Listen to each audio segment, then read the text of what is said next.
আমরা এখানে কিসের জন্য এসেছি? আমার ভাইয়ের রক্তের বদলা নেওয়ার জন্য আজকে আমরা এই জানাজায় দাঁড়িয়েছি। প্রিয় ভাইয়েরা, আজকে কবি নজরুলের যেই বিদ্রোহী দুটো লাইন, যাকে ওসমান হাদি তার আদর্শ মনে করত, আমি চিরবিদ্রোহী বীর, বিশ্ব ছড়ায় উঠে আজি একা, চির উন্নত শির। প্রিয় ভাইয়েরা, আপনারা জানেন শরীফ ওসমান হাদিকে এক সপ্তাহ 168 ঘন্টা আগে গুলি করা হয়েছে। এখন পর্যন্ত কি তার খুনিকে গ্রেফতার করা হয়েছে? সরকারের পক্ষ থেকে এখন পর্যন্ত কি খুনিকে গ্রেফতারের ব্যাপারে আপনাদেরকে আশ্বস্ত করা হয়েছে? তারা কি এখন পর্যন্ত আমাদেরকে জানিয়েছে যে খুনি কোন জায়গায় রয়েছে? আমরা স্পষ্ট মনে করছি যে এখানে খুনি একজন নয়, এখানে পুরো একটা খুনি চক্র কাজ করেছে।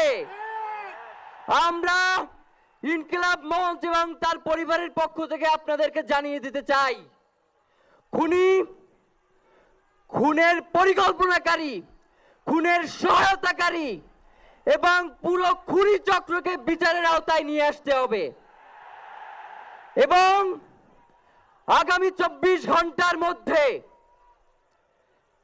স্বরাষ্ট্র উপদেষ্টা এবং সহকারী উপদেষ্টা খোদাবক্স তাদেরকে জনতার সম্মুখে এসে তারা এই খুনের ব্যাপারে গত এক সপ্তাহ ধরে কি পদক্ষেপ নিয়েছে তা জনসম্মুখে জানাতে হবে।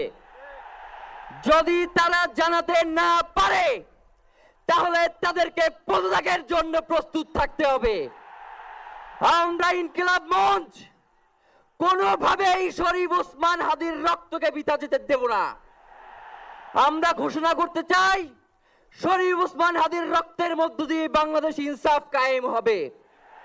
আপনাদেরকে তিনি বারংবার বলেছেন, বাংলাদেশের স্বাধীনতা, সার্বভৌমত্ব রক্ষা এবং ইনসাফের লড়াইয়ের জন্য আমাদেরকে যদি জীবন দিয়ে দিতে হয় আমরা জীবন দিয়ে দেব, তবু ইনসাফের লড়াই ছাড়বো না।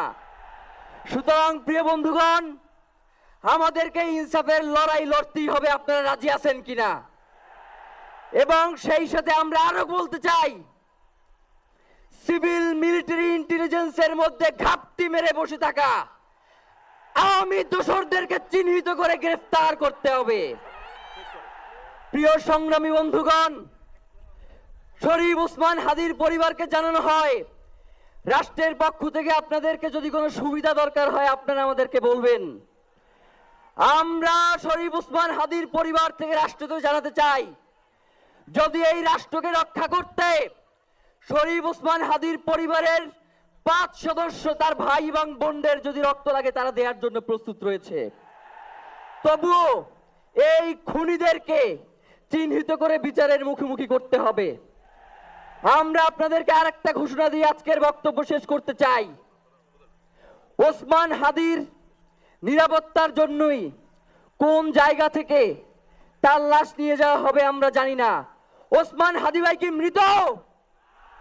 তিনি আমাদের লক্ষ কোটি তরুণের মধ্যে জীবিত রয়ে যাবেন ইনশাআল্লাহ।